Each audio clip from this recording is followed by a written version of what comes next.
All right, good morning. What's up, Andrew? Good morning, Richard. Good morning. So, today's show, inflation. They say the numbers are around 8%, but then they start breaking down the real numbers and they say that it's like a sliding scale. They tier well beyond 15%, depending on what it is that they're measuring, fuel, oil, groceries. But they say the average is 8%. So, you've got some tips for people on dealing with inflation. What do you got for folks today?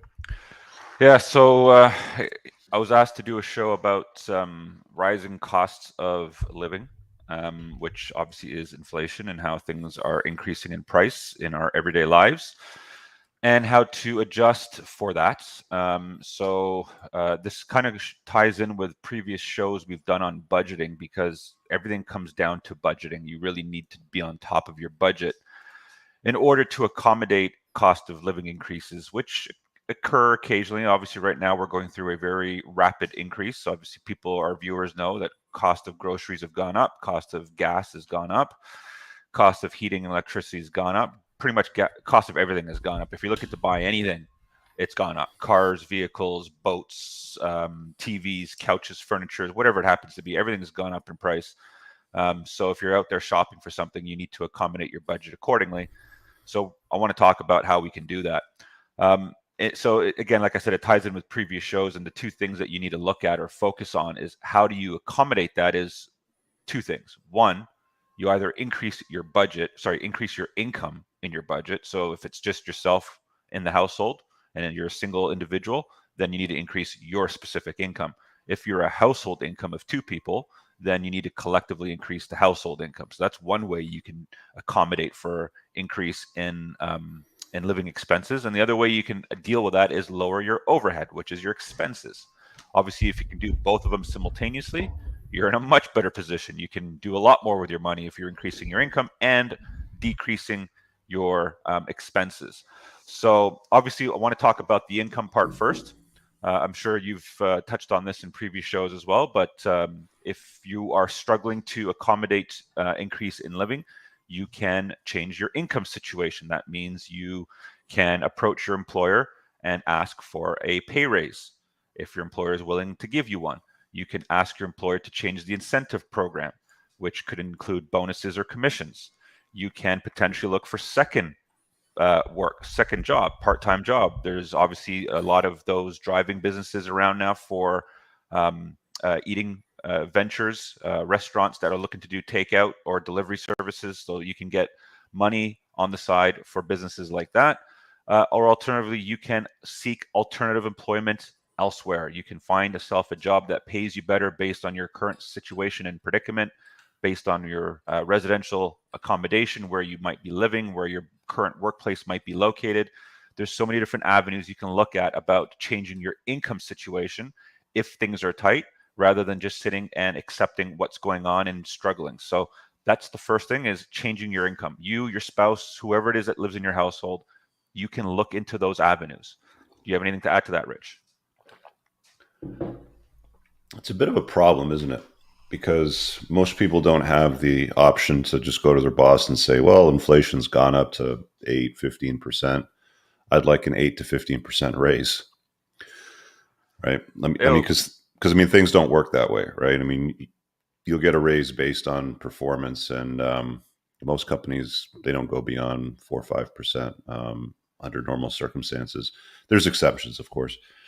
But yeah, I mean, it doesn't stop people. Like if you feel like you are warranting a higher income, there's nothing wrong with you approaching your employer to ask for it, but it has to yeah. be within reason and it has to be warranted. You can't go to your employer and say, I'd like another 15% on my salary because the cost of living is up, but my Well, performance is mediocre. It just it's won't like a work that way. self-perpetuating circle of BS, really. Because it's like, okay, so the employee says, "Well, inflation's up. I'd like more money," and then the employer says, "Well, we need to charge more money to people if inflation's going up, and our cost of acquiring goods." Like I had a conversation with a guy the other week who was in transport, and he hadn't passed on the fuel surcharge that he's been paying to customers yet, and it's like his price of diesel had doubled, but he hadn't passed on that cost to customers that were moving products around. And he's wondering why his margins were getting slim and why his employees were asking for more money. And it's like, like That, this that's a this whole no-brainer. thing starts with fiscal irresponsibly elected officials, if we can put it that way. Um, so, like it, for me, what this really needs is a time machine where people can go back and vote for a more responsible government. But people don't generally vote for responsible government. They vote for free stuff, which comes at the cost of inflation. It's like, you can't get free stuff without inflation. You can't get handouts without them printing money and pumping that into the system. But people don't understand the way that the cycle with economics works. And it's just like, oh, now I'm feeling it at the pump when I fill up my car. Now I'm feeling it at the checkout counter when I go out of the grocery store. So it's like, I hate to say it, but I mean, this whole thing like really boils down to voting for responsible government, small government that's responsible, that doesn't print tons and tons of money, like the money supply, more so in the US than in Canada. I mean, this is, you know, they say if the US sneezes, then Canada gets a cold. So it's like, it's not much that we have control of here. But I mean, like, you vote for a government that essentially doubled the entire money supply over the last 2 years, over the entire lifetime. Like I think it was the M1 money supply that doubled over the last couple of years, with all the stimulus that they had pumped into the economy. You're going to have inflation, and it's out of control at this stage. So I mean, yeah, people are going to have to budget. They're going to have to tighten their belts, blah blah blah, and all that stuff. But at the end of the day, I mean, again, I hate to say it, vote for responsible government. Don't vote for a loser government that's irresponsible with massive, stimulus payouts, massive, money printing campaigns. Um, you know, I you think reap what, what what you sow, folks, right? yeah, I agree. I 100% agree. It's just that with COVID for the last couple of years, they had to pump money into the economy, and that's now we're dealing with the Well, they didn't repercussions of need to that. lock down the economy, if we're being honest, right? I I mean, agree. like, Yeah, but just I mean, saying like with the over a cold that 99.9% of people, survive. but the fact is they were trying to pump money into the economy to get the economy to at least sustain. And what Well, we're it's seeing, well, it's the whole, create the problem and then sell the solution to the problem that you created. Like, that's essentially what they did. fair enough. I'm just saying right now, 2 years later, the inflation issue, we're dealing with the consequences of the 2 years of COVID where they were I know, pumping in and money into the economy, and that's I just know, the and the way it little is. guy's suffering, right? It's Yeah. it's So not guys with like loads of money that are suffering. It's guys that are on a very tight budget that work a salary job, that go to work and they do the right thing. They're doing what they've been told to do, right? And yeah. they're the ones suffering the most. And it's like, Yeah, you well, know, gas has doubled essentially. Like we're yeah, paying what, $2 right now. It's a little less than $2 at the pump per liter, but it was $2.10, $2.15 within the last couple of weeks. I know. And these It's insane like politicians are like, well, just buy an electric car. Well, you can't sell your $20,000 Honda to go out and buy a $70,000 Tesla to save some money at the gas pump. Like, they don't even think when they say these things. Like, it's the yeah, stupidest thing ever. I mean, like, what is the cheapest electric car? Maybe like a Nissan Leaf. I mean, what does that cost? $35,000? I don't know, but it's definitely going to cost more than your gas powered car. So it's not like the solution is to trade in your gas powered car for an electric powered car. I mean, how does that solve the problem? It just adds costs, yeah, yeah. right? So So it's like, like, I get it. Let's tighten the belt. Let's do some budgeting. Grab a second job, have a side hustle. Like, all that stuff is something that you have within your control right now. But the problem that we're dealing with is a result of bad voting choices. Again, So yeah, and that's obviously the broad spectrum of, or the broader picture of what we're dealing with. But obviously, as an immediate impact or an immediate facilitator of relief, what you got to do is what we're covering on the show, which is mm, looking for higher income sources. If that's your way to adjust to the current situation with higher cost of living, or the other way we can do it is lower your overhead and your expenses. So this, looks like we got a question there that this Richard's guy's probably asking going if to address. gold is a good hedge against inflation. Typically, it's supposed to be a good hedge against inflation, but Um, it really hasn't done that well, to be honest with you. Gold, Bitcoin. I mean, Bitcoin's down huge right now. It's a good opportunity if you're sitting on dry powder, if you have cash, to buy cryptocurrency, because in a few years it'll certainly make you money. So again, this is like a time where people that have cash are able to capitalize on opportunities. But those that have to tighten their belt are struggling, and it's tough. I mean, what do you do? You sell your house, you go rent. What do? You downsize your house from a 4 bedroom rental to a 2 bedroom rental, and you put a couple of the kids in a bedroom, and they share it together in a bunk bed or something. Like, what do you do, right? There's a few things that you can do, obviously, but it's then you have the costs associated with moving and any kind of transaction fees. If you have to do stuff like that, it's very difficult. So I mean, like you're making valid points.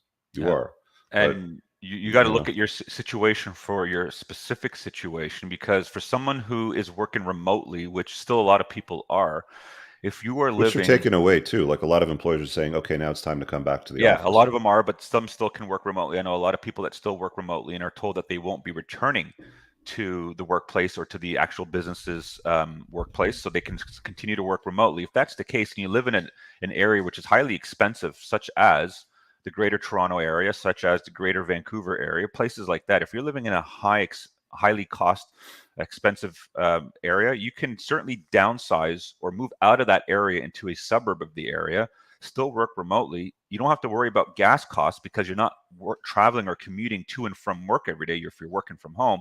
And if your rent is, say, $2,800 in the city, let's just use Toronto as the example, you can move out of the city into a suburb and you can probably pay rent for somewhere in the $2,000 range. And that would save you $800. And that's just in Mm-hmm. a very specific example for someone who works remotely from home. So there are ways you can reduce your budget or reduce your expenses. And we've spoken before in the show about how you should have your budget form in front of you. You should be doing it on a regular basis. I do mine every 3 or 6 months, depending on when I recall or remember to do it. But I look over my budget, I look at the income, I look at my expenses, I put it down on paper, and I know what I'm looking at. And for our viewers, you should be doing the same. You should print off a budget form, write down your income on the form or on the piece of paper, write down all your expenses. You have a cash flow surplus, you know what you're working with. And if you see an expense on there that looks just too high, find ways on how you can cut that down. And like I said, there are ways you can do it. You can downsize the property, you can move out of the higher cost areas like the bigger cities, Toronto's, Vancouver's, wherever you might be, and look for accommodation that is cheaper. You can look at moving in with people. If you're young and you're starting off in life and you're 18, you're 22 or 25 or something like that, and you are looking to get out of your parents' property and you're still paying rent, well, maybe you can move in with a couple buddies, live with a couple friends, have some fun with your friends, share the cost of the accommodation together rather than moving out by yourself and paying the whole load of the rent yourself. So there are ways you can do so. They may not be ideal that you're not looking to do, but they are ways you can adjust for this higher cost of living that we're dealing with. That, to be honest with you, does not look like it's ending anytime soon. I do not see gas prices changing. I do not see cost of groceries coming down. I do not see any of this relief that people are looking for. So you're going to have to find other ways to accommodate that, and that is either higher income and or lower expenses. And that's the way you can do so, by looking at your budget and finding what expenses look ridiculous and adjusting to them accordingly. Yeah, it's going to be at least 6 to 18 months. 6 on the short side, 18 probably on the long end, where you're going to see prices, hopefully, start to come down, which they should. Somebody asked earlier about gold being a good hedge against inflation. In scenarios like this, better hedges are things like commodities, but you would have had to buy them, early on when you saw this.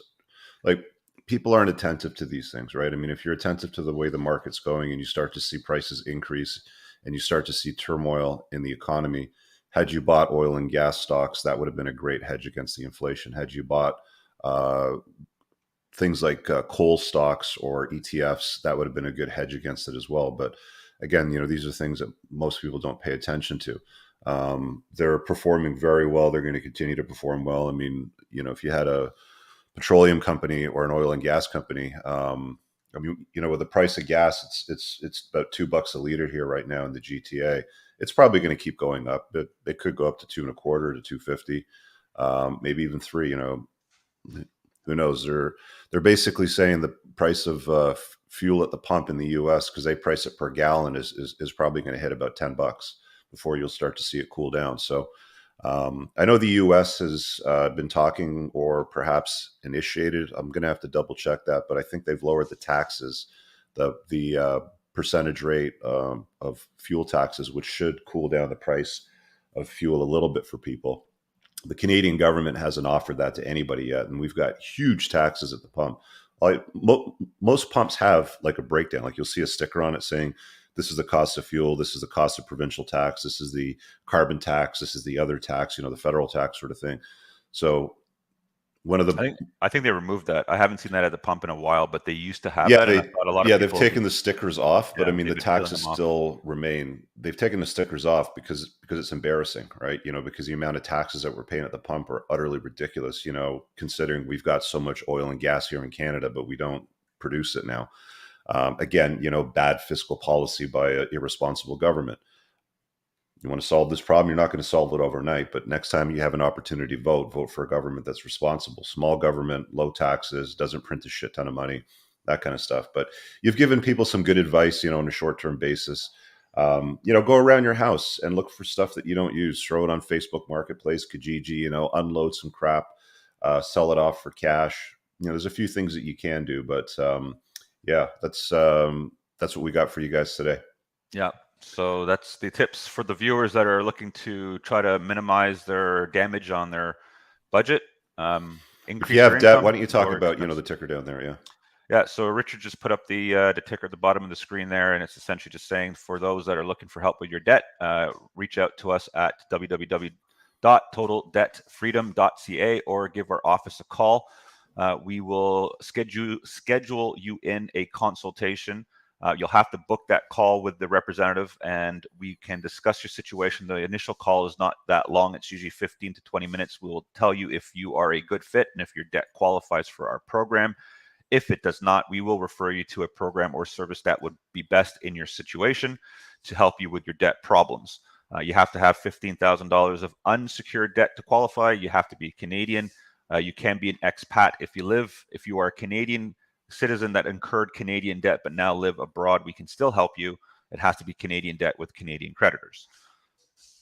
All right. We'll see you guys next Saturday, same time, same place. Have an awesome weekend. Enjoy the Yeah. weather. It looks like it's going to be nice out there in the GTA anyway.